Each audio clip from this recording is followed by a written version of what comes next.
you wipe your screen maybe? I wiped it. I put Windex on it. I did everything. Is Jokic worth Sengun and KD right now? Like from like a dominant presence and all the things that he does? Karl-Anthony Towns is one of the most skilled bigs we have ever seen. I just don't like the Karl-Anthony Towns in this system because he's hanging around the perimeter too much. The Dallas Mavericks are becoming one of the most embarrassing situations in sports.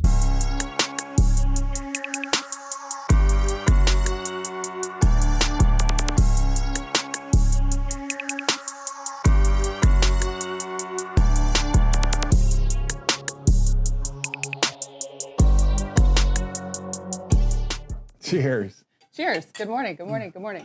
Welcome to this edition of Road Trippin. I'm Allie Clifton, Richard Jefferson.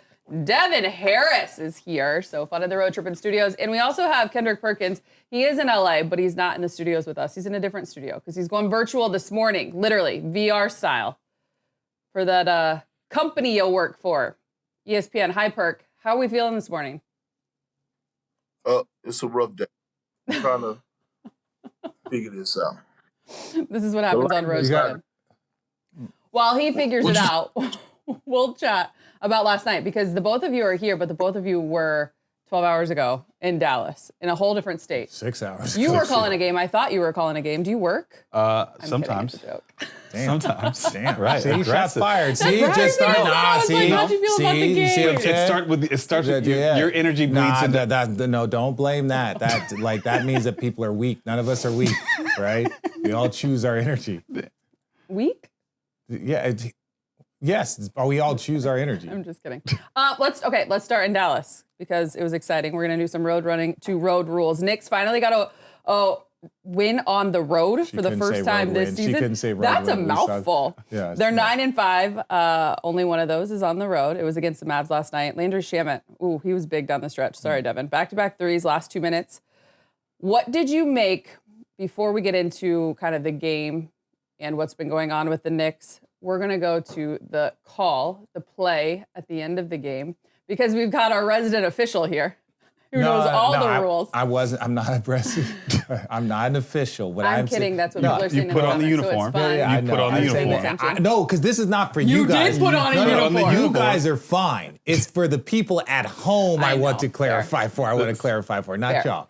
So, end of the game, in case you missed it, we are going to click on this link right now.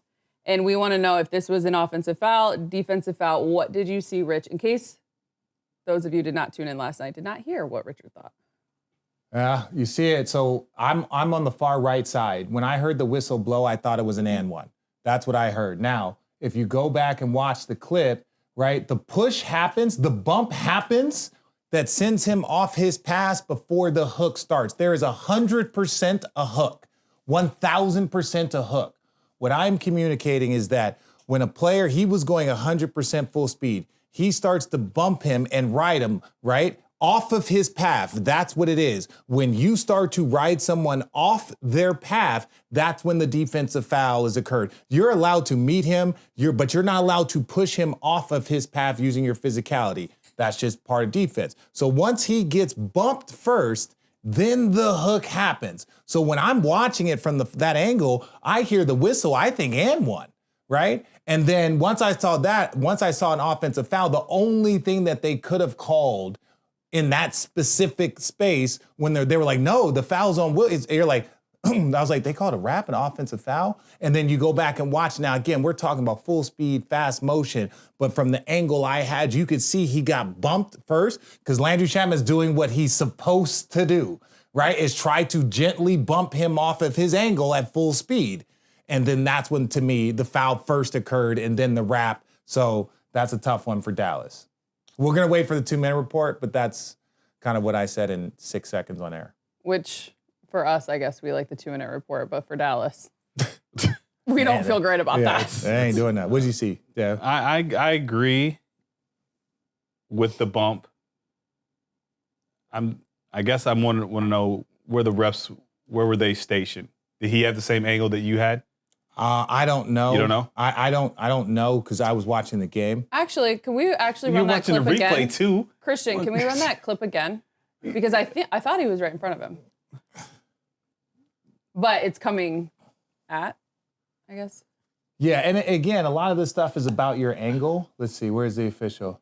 See, the official's behind the play. So and he's I not think going to be able to see the bump. the official's behind the play. Right here, So the official's that at guy half right court. there. But it's the guy On the other baseline side, the that's other calling. side. So that far side, Yeah, he that doesn't far have the side angle. makes call. He doesn't see the push. He doesn't it's have on the this angle. side. And so that next official, the slot official in this space would have to go over, say, no, I have a foul first before what you saw on that far side. That's why that guy is down there, so he can get the front angle of the shot. The slot official is there to watch the track of the ball, right? So that's what happens. The other guy sees the right call, because even if you're watching, he's walking backwards. Brunson's in his vision for a split second. Brunson's in his vision while he's trying to watch that. That's when the bump starts to occur. So the other official here would have to walk all the way across, call off his call, and say, I have a foul first. You better be more than 1,000,000% sure if you are about to do that. Call off. Call off. Especially at that point in the game. But you also have a responsibility to be right in that moment, right? So they could go over there and bring it up and say, hey, what did you have? It's like, I have a hook. Well, I'm telling you, I think I saw the push before his arm went around. So then the referees come together, they hustle, and they say, hey, that's an and one, that's a bucket. And then they would go explain it to both coaches. They might explain it to the people at home, like upon review or whatever. But I don't think they were allowed to review. No challenges. No challenges. Wow. And that's how the cookie crumbles. Do we need Perk to change his screen? We need a Perk to change. And Perk, can we have you flip your screen? I'm gonna reset. there we go, big There Perk. he is. That lighting is trash, bro. It looks crazy. I can't help it, bro. It's fine.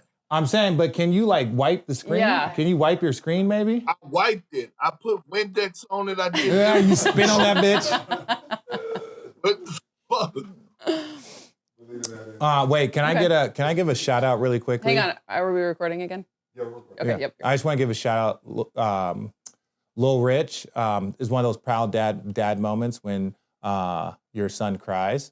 So they were 6-0, I think, in their fantasy or their flag football league, and then they had their last game, and they lost. Aww. Yeah, and he was so upset that his mother called me and said, "Hey, I think you're gonna need to talk to Lil Rich."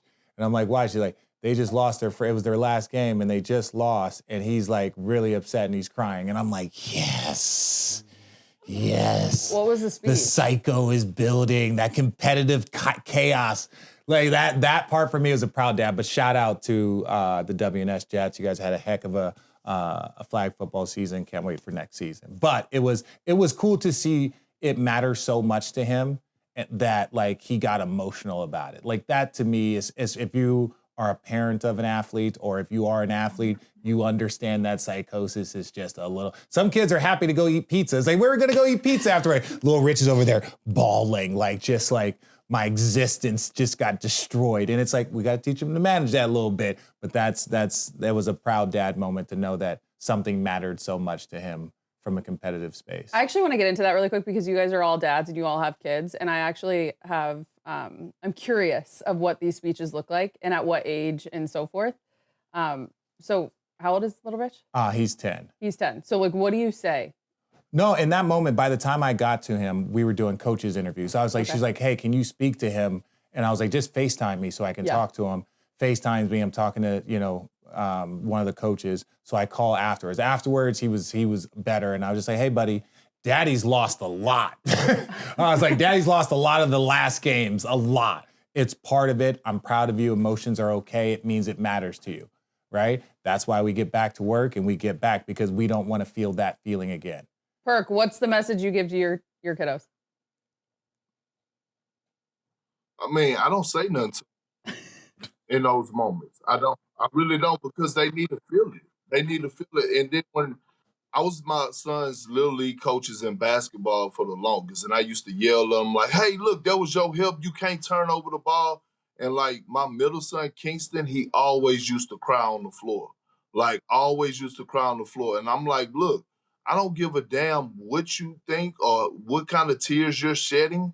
I'm going to always say something. So I had to break him out of that cycle. Once I broke him out of that cycle, like then all of a sudden the bad body language started happening, right? Like I stopped being this coach. I'm on the sideline. I would say something and you could see the face where it's like, man, come on, dog. Like, here you go tripping again. And so one day I told him, I was like, listen, when I stop talking to you, that's when you should be worried. But the fact that I'm here at this game, taking time out of my schedule to support my son and want you to get better, then you should embrace that. Because when I stop talking to you, that means I'm not fucking with you no more in this sport.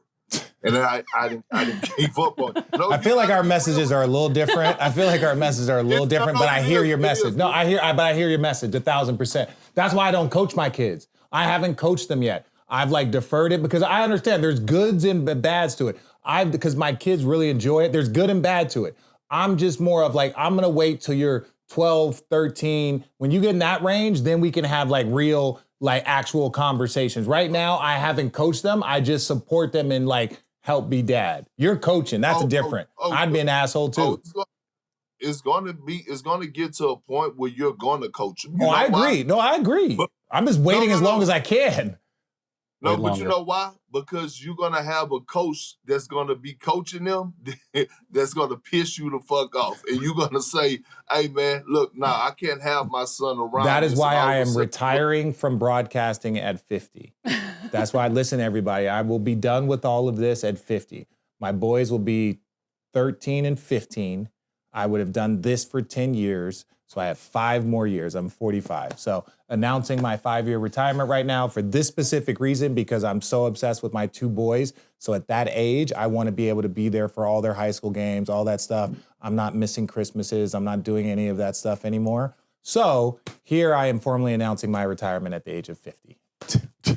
We'll believe it when we see it. No, I'm being serious. Did you say that at the Cavs parade? Did you say, yeah, the money showed up. But I just gave you, but I'm saying that has always been my 10-year plan for like broadcasting in this space, is because, to Perk's point, like you're gonna get to an age where it's like if this is your kid's passion, and from the position that we're in, I know everyone's not able to do that, but we're able to be like, okay, if this is what you want, I got you. Mm-hmm. So yeah, 5 more years. Yep. We're seeing this so much right now, right? Like, you have Rajon Rondo and his son Pierre Rondo. Like, Rondo is not he refused to take a full-time coaching job. Like, he taps in every now and then with the Milwaukee Bucks, but he has turned down offers just because he wants to invest and be there with his son. Invest his time with his son at this age, right? I worked this hard to keep working. Jamal Crawford. He's with his son all the time, right? And then you look at it's just happening. Like, guys want to be there. You should want to be there, because the worst thing in the world is having a son that loves the game of basketball, that can actually play the game of basketball, but you have to put him in someone else's hands to teach him and show him the way. God, it's like how long have we been doing this? Like, it's like, I would love to give it to somebody more qualified, but I don't think that the next time you most likely will get someone more qualified is when your son gets to college. Like, I truly, like, I'm not, like, once you get the college coaches, they know more basketball than I do. They've watched it for 30, 40 years with a different eye. So, like, I am not sitting up here saying I'm smart. But I don't know if there's a lot of high school ranks where the person that's teaching my son knows more than me. Yeah. Right? And that's not disrespectful. That's just because of our craft and where our profession. Prep school. Is there a difference? Is there a different message that you give, Devin? Because you have 3 daughters. It's a very different space. Yeah. Couldn't have happened to a better guy. Yeah, it's a different space. And I've coached them early on, and I had to separate because they couldn't separate between dad and coach. So like Perk said, you yell at them, you scream at them, you come home, they still pissed off 3 hours later.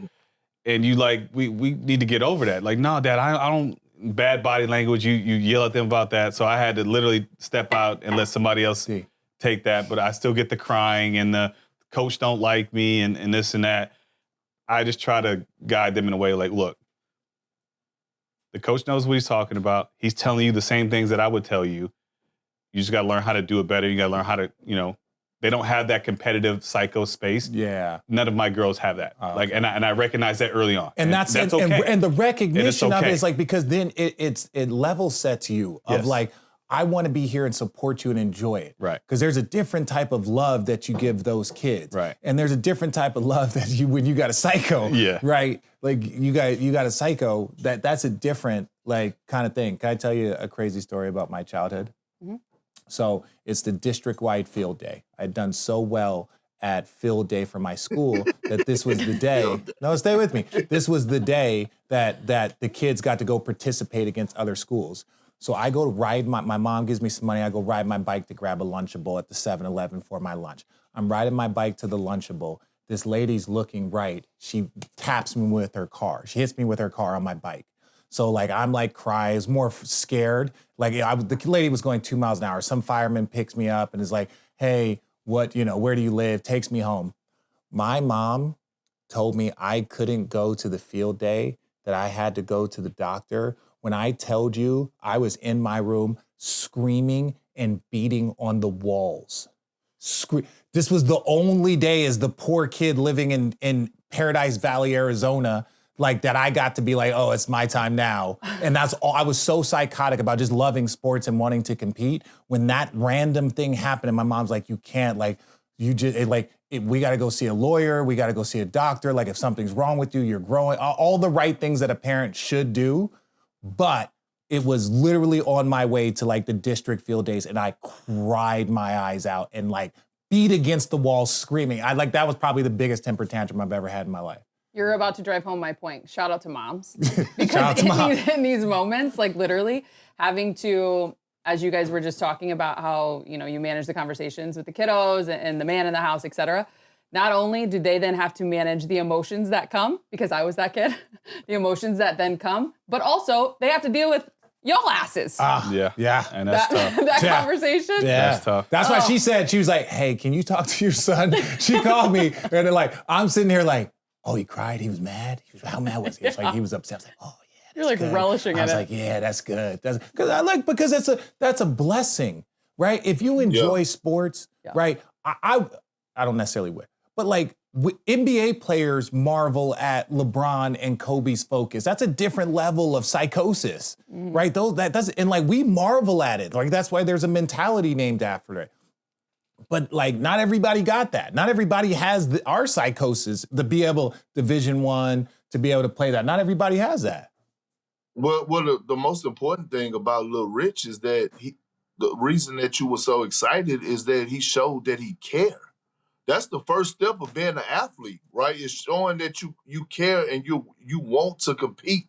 Like and flag football ain't even a sport. He just joined the school league. To be. Yes, well, yeah, he's nice at it. I'll give him that. Like we all are athletes, but by nature, we love to compete. I don't give a damn what it is. Like I want to win at everything. Everything. I want to win at everything. Everything.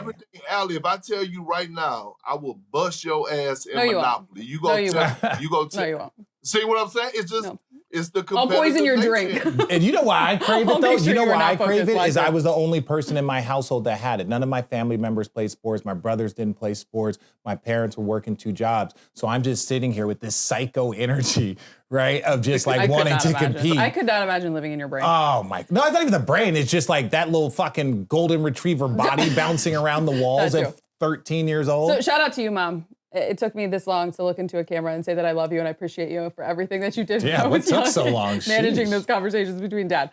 I do know that our listeners and our viewers love when you guys open up about that stuff. So thank you as well for sharing.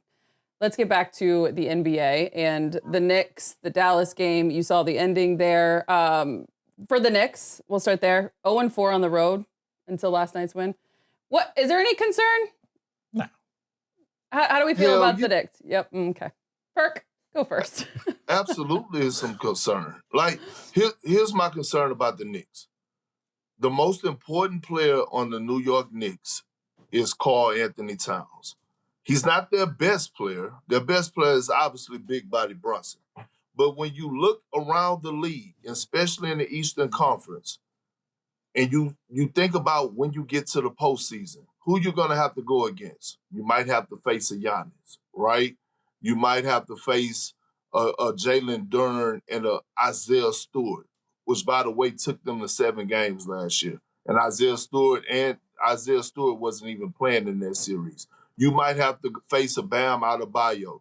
It's so many bigs that I feel like the game has finally shifted back. Last year, I believe that the most important position was the guard wing position defensively. The most important position now is the bigs. And the person that has struggled the most to find consistency in this new system of Mike Brown has been Karl Anthony Towns. Now, we all know he's the emotional guy, right? He's the emotional guy that's who he is. But when Karl Anthony Towns, he's that guy that you got to put a key in his back. He's that guy that likes to be told, hey, man, we need you, right? And he's also a guy that likes you have to show him. This Knicks offense at times, when I watch it, look like Mikal Bridges is the second option. And that's a problem. Can I get wait, can I because I actually spoke to Coach Mike Brown last night about his offense. Can I tell you something? Yes. I'm talking. I'm just waiting for you to respond and say yes. Sheesh. Well, you weren't looking at me, bitch. Well, I was looking in the camera. Sorry. You're right. You're actually right. What I was going to say is he was basically saying they are running a new offense, right? They're running a new offense. And what happens is the 1 through 4 is all one kind of all the same flow, and then the 5 is a different spot, right? So when he's playing the 4, he's got to know 1 through 4. And then 5 is a separate thing. So he even said, he's like, I believe that our offense is good, but I feel like by the end of the season, our offense is going to get even better. I'm throwing a new system at these guys. And Karl Anthony Towns, especially because I want him 1 through 5, or the 1 through 4 is a flow. So the 1 through 4 has the same like trigger options. Then the 5 is different. I'm communicating. Very similar to why it worked with Sabonis. The 5 is that 1, and then there's a flow around it with the 1 through 4. So he was saying in their meeting that he believes that their offense is good and it's going to be so much, and he's not trying to give too much of it to him, to just kind of their team and to Karl Anthony Towns, because he's having to do multiple things. Same with OG is having to learn like 1 through 5. So they're a month into the season, so their understanding of their offense and flow, as you're talking about, is going to improve as the season goes on under a new coach. Those were his own words. And I understand that, but I still don't agree with his own words, because Karl Anthony Towns and Sabonis are two. I was trying to help you out, bro. I was literally trying to help you out. I was trying to help you out. What I'm saying, stay with me, Jizzle. They are two different people. Karl Anthony Towns is one of the most skilled bigs we have ever seen. I just don't like the Karl Anthony Towns in this system because he's hanging around the perimeter too much. Like, the underrated part of Karl Anthony Towns is that he has low post work. I think you have to have a balance. I believe in the first half, the Knicks were like 3 for 21 from 3. And Karl Anthony Towns has 7 shot attempts, and 2 of them was in the paint off of pick and rolls and dunks. I just think when you have a guy that gifted, at some point you have to say, nah, we got to go to work. I just communicated to you that he said, he told us this before the game, that there are things that they're going to continue to add to their offense as the season is progressing. Even if you look at some of the playmaking he made was from that elbow position. The next spot from the elbow is a little bit like mid-block. So I'm telling you, he communicated that. So in the first 15 games, when you have a brand new head coach and he communicated this specific thing that you're talking about in the pregame meeting as something that they're addressing and working on, you're coming here and communicating that they need to work on it, and I'm saying that they're very aware. I'm congratulating you on your thought process, because I'm congratulating you because that's what he said. He said in the meeting. I'm trying to tell you, bro. Perk, you know that the Will Smith gif where he's just like bawling? Yeah. His eyes are just bawling. Yeah, he's proud. You just totally really had that proud. moment for yourself. I'm trying to help you. I'm trying to say, Perk, you're right, bro.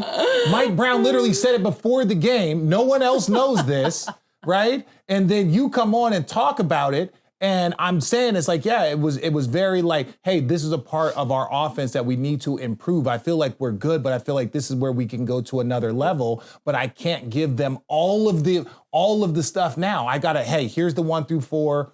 I'm gonna teach you some of the 5 as the season progresses. This is where we're going to build. And he mentioned that exact same thing. So that's why I'm proud of you. Okay. Proud of you. No, good. Yeah. Appreciate it. Okay, we're gonna go to the flip side because Mo from NYC, he's gonna definitely be locked in on the Levi's. The awardees for you, Mo. Yeah, he's up, definitely Mo? in the comment. Did you say ho? Mo. Mo, don't let her come between our relationship, Mo. I was actually trying to protect you, Mo from NYC. Do not let her come between our friendship here. Sorry. I want your honest take on Dallas and what's going on because there's a lot being said, a lot being thrown around just from the team standpoint. How much time we got? It's about 10:10. Okay. Not literally. No. First and foremost, obviously, injuries are the biggest cause. When you're missing your two top guys, Kyrie and AD, that's going to cause some issues. And through those issues, the way that they're running offense, because defensively, they're solid. We're talking about top 5 team defensively. Blake Lively. Derek Lively the second, yes. Derek Lively. Shout out, Blake. Offensively, they just can't create enough open shots. And they don't have guys that can command a double team, that can break guys down consistently. So offensively, they're trying to figure out, ton of turnovers, can't really shoot the ball straight from 3. When we play with pace, we're pretty decent, but in the half court, the struggle to score consistently is something that they've been struggling with all year long, especially in the fourth quarter. When the game slows down, that comes a point guard play. Can we run a pick and roll? Can we make the defense shift to get an open shot?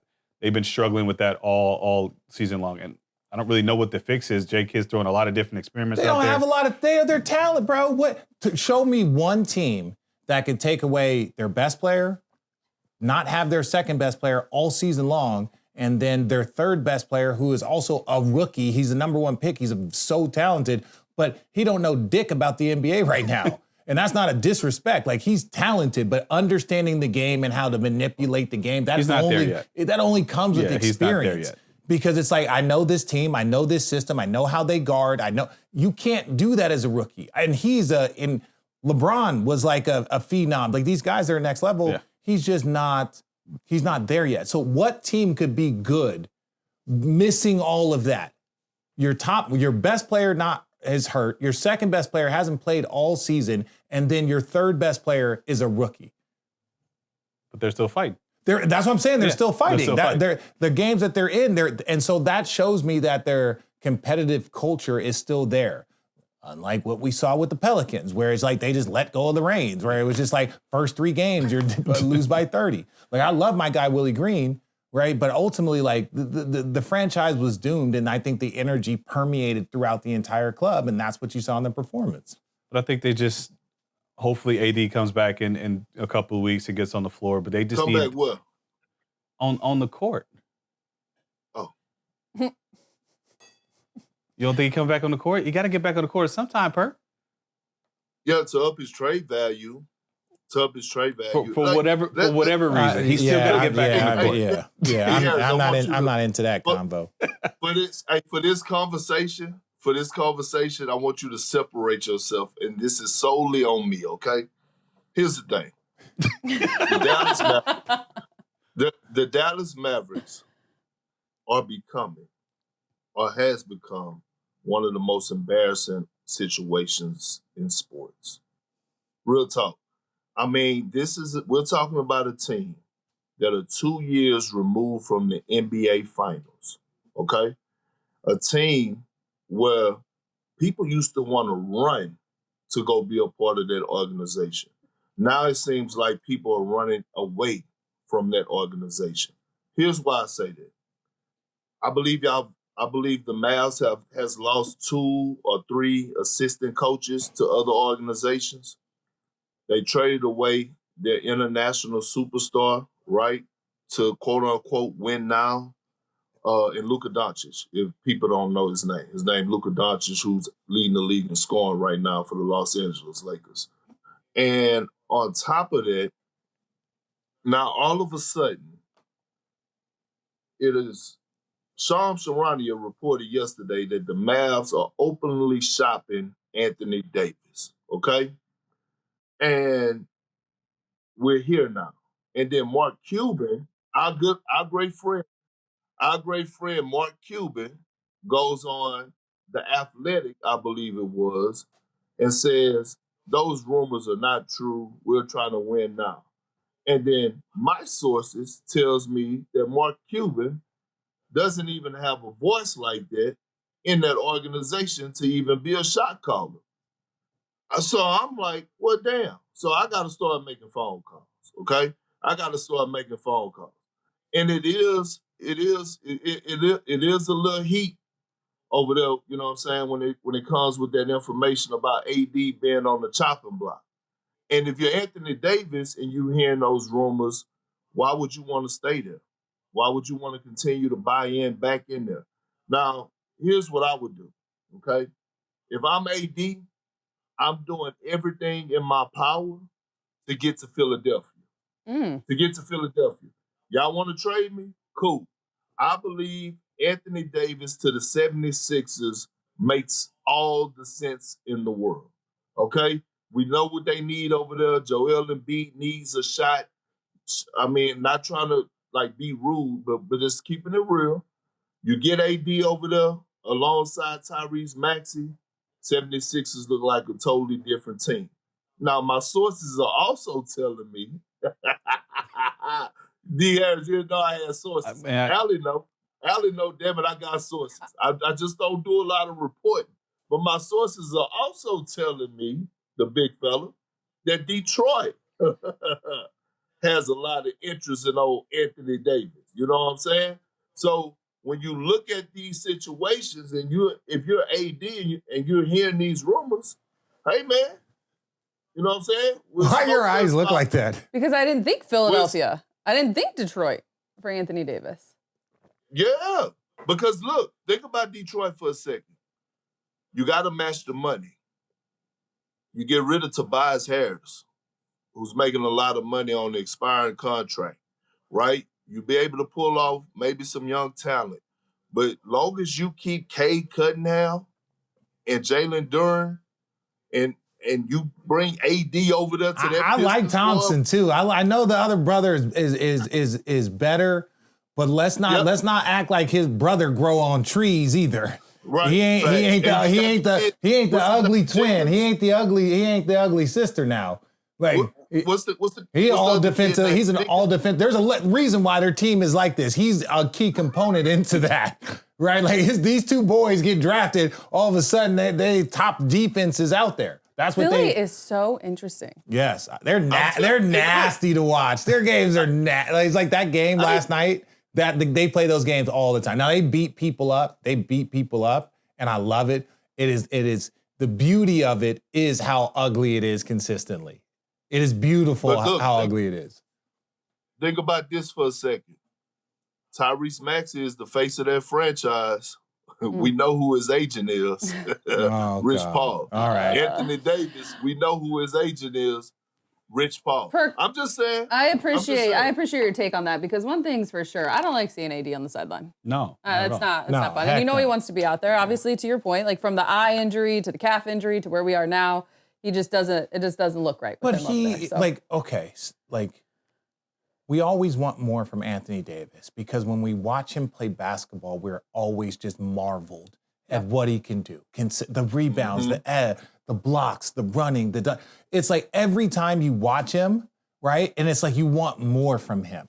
And like, I think that's part of it is like we put expectations on him because he is a once in a generation player. Anthony Davis legitimately is a once in a generation player. You don't see players like this often. Even if you compare to Giannis, there are things that he does different at a different skill set, all of those things. Like I'm not comparing their greatness, but just the way he moves and the things he can do, like the shots and how fluid it is. So like I want Anthony Davis healthy, playing, because it's just you if you're a basketball fan, you should enjoy watching a player of that size with that skill level play. Same with Jokic.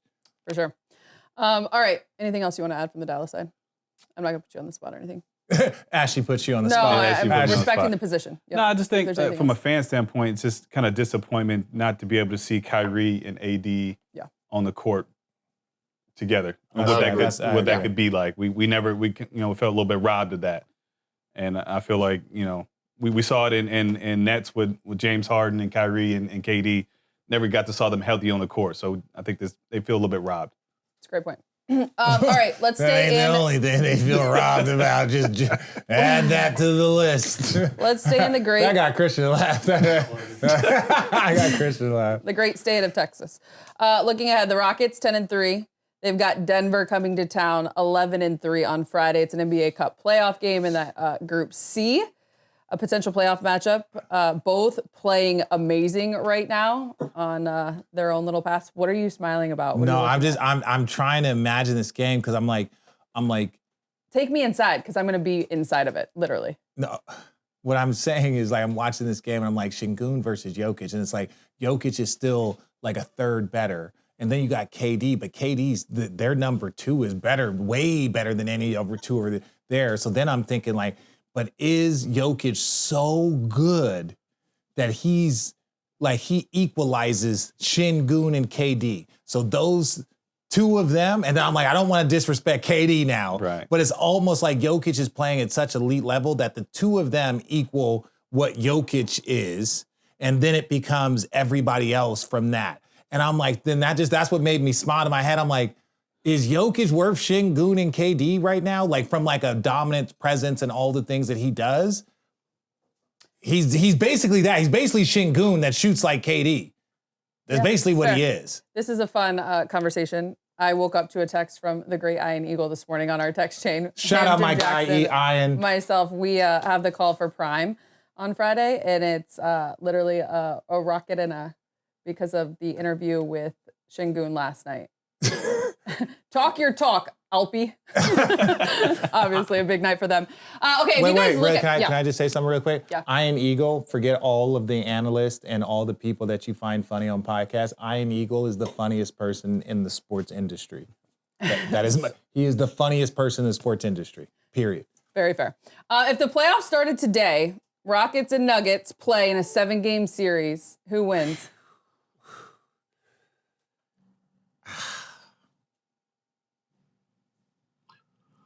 It takes a lot to make all three of us get real quiet. Allie, I'm going to say we'll go 7 games, and I'm going to leave it at that. Because that means you don't know. We already told the trick. If they say 7 games, that means they don't know. Yeah. That's the trick. I don't know. But I will say this. This game on Friday night is going to be a brawl for it all. Now, let me give you a few nuggets, okay? Do y'all realize the unsung hero on this squad is ranked 6th all time in offensive rebounds per game? Oh, Steven Adams? His name is Steven Adams, okay? His name is Steven Adams. Matter of fact, they're leading the league. They got an Aaron Gordon. They're 6th all time in NBA history. I know. Yeah. He is the Great Wall of New Zealand. They're leading the league. They're getting 41% of rebounds, offensive rebounds in the game. Like, that is crazy. Meaning, like, majority of the time that ball goes up, they're finding a way to get it. Okay, this is why I will say about the level of growth from the Rockets that I saw last night. I know everyone was overreacting, after the first opening night. Including when they played you. You always overreact. About the whole point guard situation. But what Alfred Sengun and KD are both doing in the fourth quarter, being those primary ball handlers and decision makers. By the way, Alfred Sengun is averaging 23, 10, and 7. 7 assists. And I'm watching them figure it out. The 2-man game, I saw a play last night where Amen Thompson runs up late in the fourth quarter. The game had got close. He runs a pick and roll with KD. KD hits him with a pocket pass. He goes down the lane and finish. I'm like, oh, okay. Now they're clicking. Yeah. Now they're starting to develop their fucking chemistry. Oh, yeah. And almost like what I was saying about the Knicks. Huh? What'd you say? That's almost what I was saying about the Knicks. It took them a little while to figure out the chemistry. That's all. But it's okay for Houston to do it. Well, I mean, they got the number one. The thing about the difference between the Knicks and the Rockets are the number 1 offensive team in the league. So say it with your chest, Perk. Tell him, Perk. Right. But this damn Alfred Sengun, this is the second time that I've seen him dive into his bag. But I ain't talking about low block. They had a clip earlier, a game earlier, like 2 weeks ago, where Giannis was trying to pick him up full court, and he gave Giannis the business. I'm talking about between the legs, crossover, all the way down. Giannis picked him up 94 feet, and he went down and scored and got an and one. I saw Evan Mobley. Okay, wait, slow down, bro. This ain't Sunday conversations, right? This ain't Sunday conversations with Perk. Dev, do you think that Houston is better than Denver? Hold on, my last point was he did it to Evan Mobley yesterday. You had 8 points, bro. You said a few nuggets. Thank you, Not Dev. a 20-piece. You gave us a 20-piece. You're giving us a 20-piece, You gave us Perk. a 20-piece. He's like, and then last Tuesday, this motherfucker. Look at him.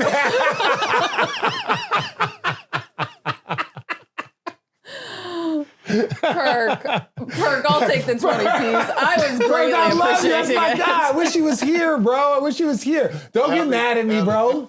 Allie, that conversation was really for you. Thank you. I appreciate you. I was listening. We were all listening. That's why I was like, bro. A couple nuggets from a brother to a sister. You know what I'm saying? I went, Thank Dev. you. He was doing Sunday conversation He was. with Perk. I was enjoying it. I was loving Thank it. you. I was loving it, but I was just more of And a. then you just Hey, interrupted. McDonald's. Yes. What? What about McDonald's? I'm loving it. I'm like, that's what I'm saying. We love it. There's something behind the scenes there. Okay. Yeah. Anyways, no, let me ask you guys this question. Kevin Durant, you don't have to. We all know his resume, right? We all know his greatness, etc. Not questioning that. My question here, though, is why is it working so well for him in Houston? Obviously, he had the stops in Brooklyn. He had the stops in Phoenix. Didn't seem to go as well in terms of the fit. Why are we seeing it work the way it is right now in Houston? Brooklyn, it was working. It was all, there was a bunch of distractions around it, right? Okay. The James Harden, like the Kyrie situation. But that team was, if it was not for, they looked like they were on their way. Milwaukee. If Kai don't get hurt, it's James and then again with all the kids, and they still they took Milwaukee to the brink, right. and KD almost hit a shot that would have won the game. Okay. So I say that it was working there, but I think with all the other chaos that got him out, right? They, even Phoenix worked with them. They're like, hey, like we respect you, like we're gonna help take care of you because it wasn't his fault. It wasn't working out. So Phoenix, I'm just, I know you didn't say that. I'm just saying, like, that's why they took care of him. Got it. So then Phoenix, he gets there, and in Phoenix, it was building, and then the mesh, it just didn't work. This situation is perfect. This is back to what it was in Brooklyn they tried to bring Ime Udoka in as the coach in Brooklyn. Like, people forget that. They were about to sign him, but this was right when I think the Kyrie situation happened, and they didn't want to bring on what happened from Boston, and then obviously they were managing things. But Ime Udoka was very, very close to getting that job. So now KD ends up with him in Houston. There's a level of respect. Ime commands a locker room. Like, there's so much there. So, like, and there's tremendous talent around, and they just all fit. In Phoenix, they didn't all fit together. It was like a duplicity of positions and players. Their best player, their second best player is a big. They have an elite wing player, hybrid guy, and then Kevin Durant is the shooter scorer. Like, that's a 3-tier monster you got there. Well, Sunday conversation. I just stayed on 1 point though, bro. You went on 9 points. You just wanted to wait. You just wanted that. He waited the whole conversation to say that. Go ahead, D. Devin. Go ahead. So to answer your earlier question, I think Houston is a little bit better. And just because the knock on Denver, and we looked at what they added this summer, and we thought it would fix it, they play at such a high level when Jokic is on the floor. That drop-off when he's off the floor is still very, very large. So he can only play, what are they playing, about 38 minutes a game? Those minutes when he's off the floor, they still have some problems that they have to fix. And that's going to come to a head in a 7-game series. I feel like. And Jonas is good, though. Jonas is good. No, they've got the talent. And it's there, but the drop, like the production just hasn't matched up yet. Agreed. But this is what I will say. is that all of those players, they're still fairly new to that Denver system. Absolutely. Ime had everything. Kevin Durant was really the one plug and play that they needed. He was the one plug and play that they needed. Yes. And he's empowering them, and Ime's got those boys locked in. Yeah. He's had them locked in for a few years. And it's like, Kevin, welcome to look at how I got these boys dancing, bro. Okay, so Perk said that he doesn't know. It's going to go 7, but he doesn't know. Do you guys We're have a all take? aligned. You're all aligned on that. And I want to Who make sure I wins? didn't disrespect you by saying that Jokic equals KD and Sengun. I'm more talking about from all the things that he does on the floor. He might go for 45 and 15 and 18. Who wins the coaching battle? Wait. David Adelman. Ime. You got to give it to you. Ime. I'm not saying that Adelman would be the underdog if you looked at resumes. That's what I would say. From experience, opportunity, just that. Adelman's a heck of a coach. Very, very good coach. I'm not that's not a disrespect. He's a very, very good coach, but a coach that's been to the finals, had multiple situations that he's been out. And Adelman's won a championship. He's a legacy guy. His dad's one of the greatest coaches of all time. But I think from just a pure in-game experience with your team as the head, you would give the slight nod. Perk? Ime. You go, Ime. You can continue. I need more. I need a 10-piece nugget. Now he's pouting. I need a 10-piece. No. I have absolutely nothing to add on. He's like me. What would you say? Agreed. Alignment. Yes. All right, we're going to take a quick detour then. That game's going to be fun, and I'm excited that I'm going to be there. We're going to go and check in on the rookies. This year's Rookie of the Year contest is a lot more interesting than it's been in a while. Shout out Knueppel. He's maintaining his #1 spot in the Rookie of the Year race. Obviously, you got the hype around Cooper Flagg. Ace Bailey, that's a name that you throw out a lot, Perk. And some of these other guys coming up. How surprised are you to see his teammates, #4 pick Knueppel, leading the pack right now? Can I just be honest? Yep. I've watched 0 Hornets games. Not one. I'm with you, Perk. I've watched like a half, when I turned it on, they were down by 30, and I just didn't even turn it on. That's no disrespect. I haven't watched one single Hornets game this year. That's on my bucket list. I got to do it. I got to watch one. I done watched every other team in the league. I haven't watched the Hornets play, but I mean, he was balling at Duke, right? Like Cooper Flagg was getting all the attention, but a lot of times when they needed big plays, big shots, I mean, he was right there in the thick of things. So it's not surprising that he's doing it right now. Now, I will say they do have a couple sleepers. Their team doesn't have the best record, but those two killers down there in New Orleans, Jeremiah Fears and that damn Derek Queen. Queen balled last night, didn't he? He did. He gave Jokic 30. But I was telling, he did. But they lost, but he gave him 30. And I was telling people, because people was making this big old deal about why did Joe Dumars trade away his pick to trade up, because they wanted Derek Queen. Derek Queen is a fucking monster. Derek Queen gives me Jokic Sengun vibes. In that class, their high school class, he was in there with Cooper Flagg and a lot of those guys. He was in Ace Bailey. He was the best scorer in that class, hands down. And it's showing right now. But I'm saying this is a hell of a rookie class. I think the kid Coward over there in Memphis, he should get a lot of love. Edgecombe ain't even up there. Night, Yeah, I mean, he had a strong start. Huh? Yeah, I know he had a strong start. Yeah. Edgecombe. Yeah, that's it. And I'm done. I don't want to, you know what I'm saying? No Sunday conversations on this Thursday? Any thoughts? I'm watching the time, Allie. I only want to go like 45 I'm not surprised with Knueppel. I mean, he is the highest drafted player Wisconsin out of kid. Wisconsin. He replaced somebody, I don't know who it was before that, the highest drafted player, but you're looking at him. Just saying. So I'm like 5th in my state. It's okay. It's okay. But no, I think coming in, he opportunity-wise, going to get a lot of playing time. Coop's off to kind of a slow start. I think put him at point guard, kind of put him at a disadvantage to start the season. He's starting to catch up. I think he's like top 5 in clutch points in the fourth quarter, so he's coming. But those two guys, I think will probably be the end-all be-all. we know Knueppel's going to get a ton of time with the injuries that they deal with the record. He's going to get a chance to put up numbers. I think Coop will get better throughout the rest of the season. You're going to see him get better. But it's anybody's race. Yeah, that's tough. Like, I haven't watched them.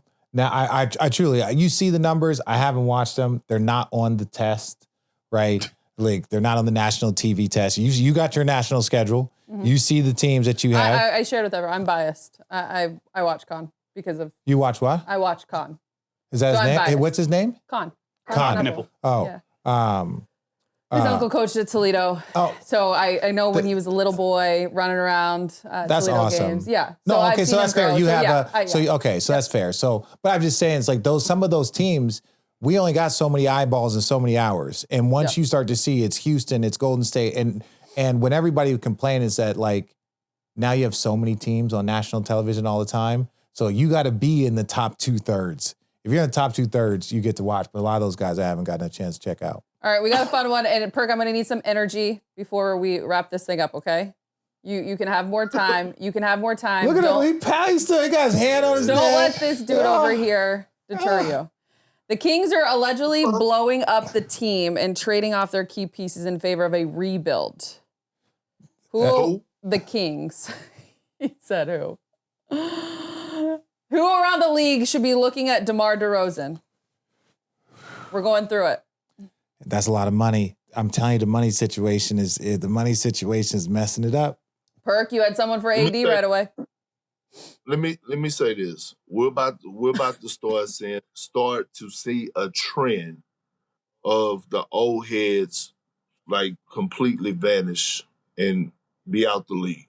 And I say this respectfully because it's too much young talent that we have right now that teams are not going to be taking a gamble on the older guys. Like, it took forever for Russell Westbrook to get on a basketball team. We were wondering if someone was going to sign him. Even DeAndre Jordan, the same way. As a big, good vet guy, yeah.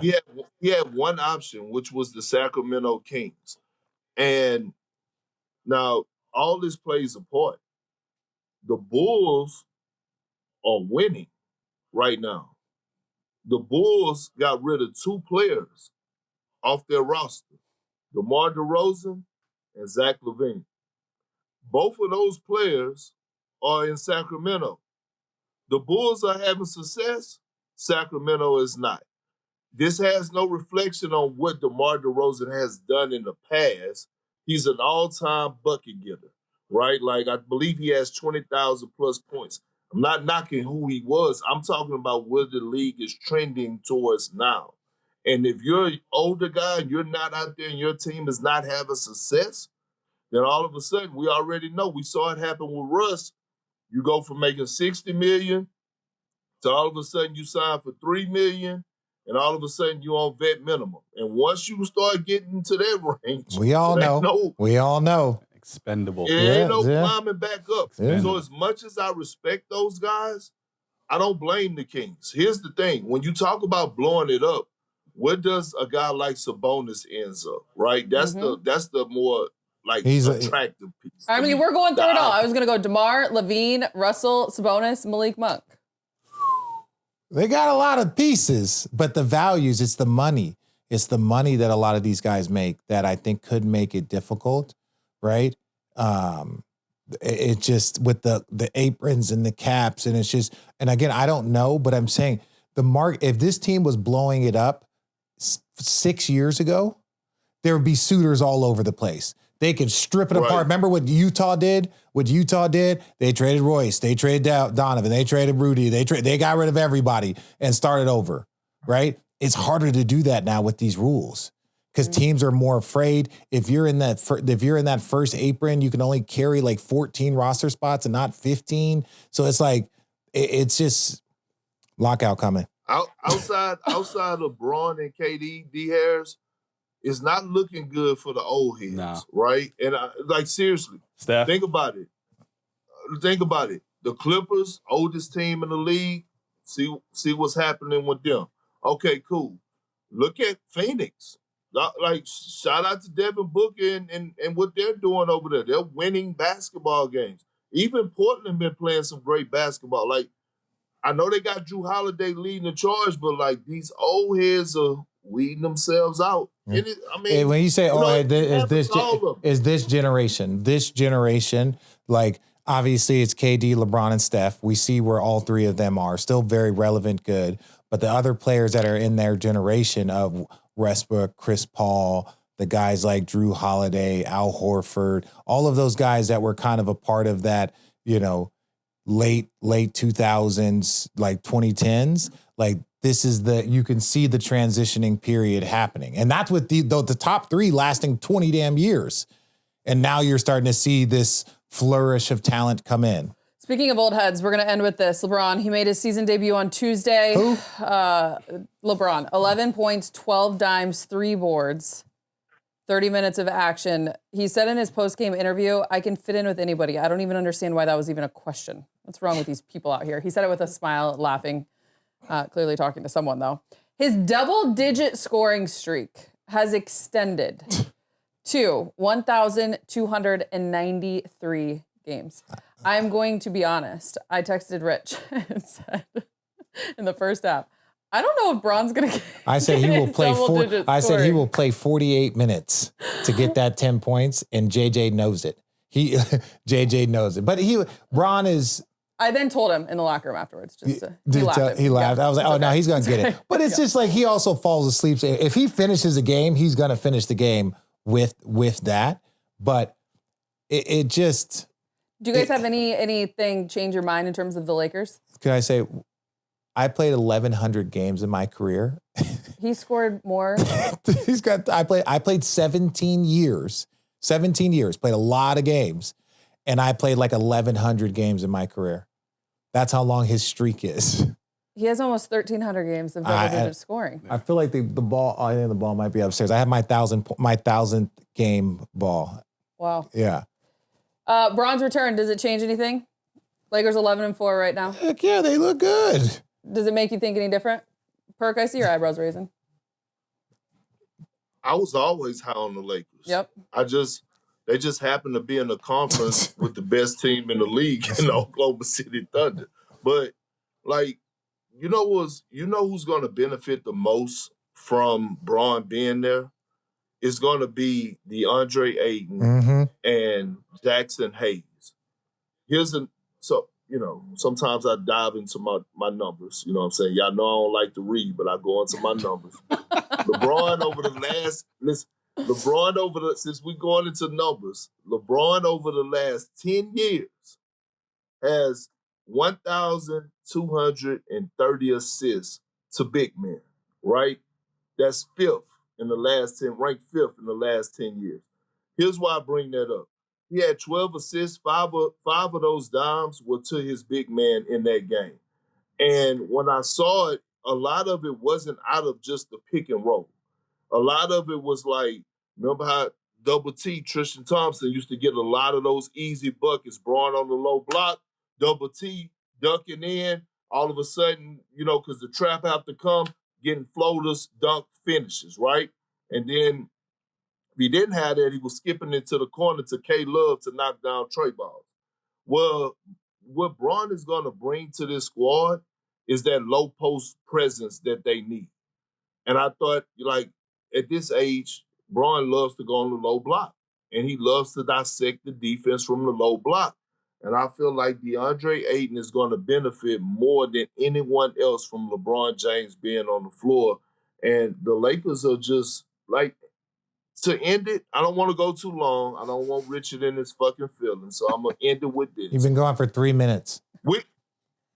We know, Allie told me I could talk. So we all know that the one thing we look at when it comes to Bron is his body language, right? His body language gonna tell us all we need to know.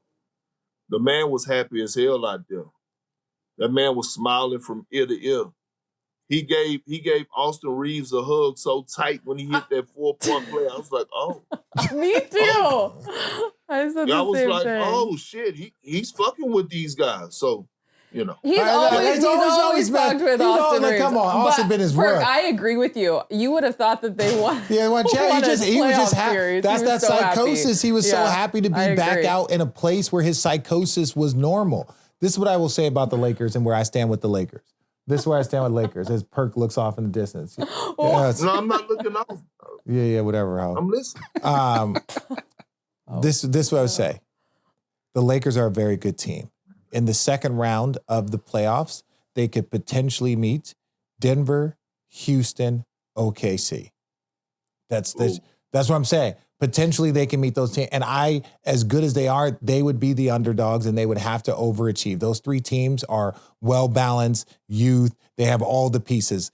The Lakers are a B+ team. Those three teams are A-, A+.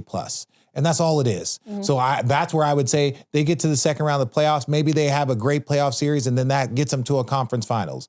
Then they're going to run into another one of those teams most likely. So it's like to say the Lakers can win a championship, that's a tough path. You have to be one of the more dominant teams, and they're a very, very good team, in my opinion.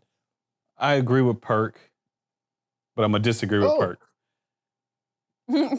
In the same sense, well, stay with me now. You said the most person that's going to benefit the most is DeAndre Ayton. I disagree.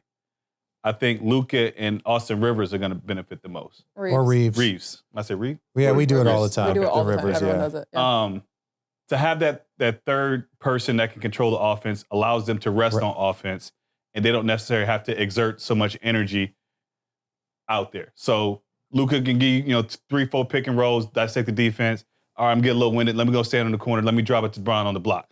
Let him work out.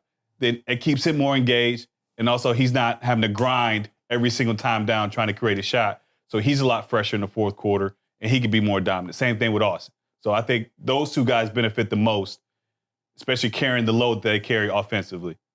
So yes, a lot of people are going to benefit.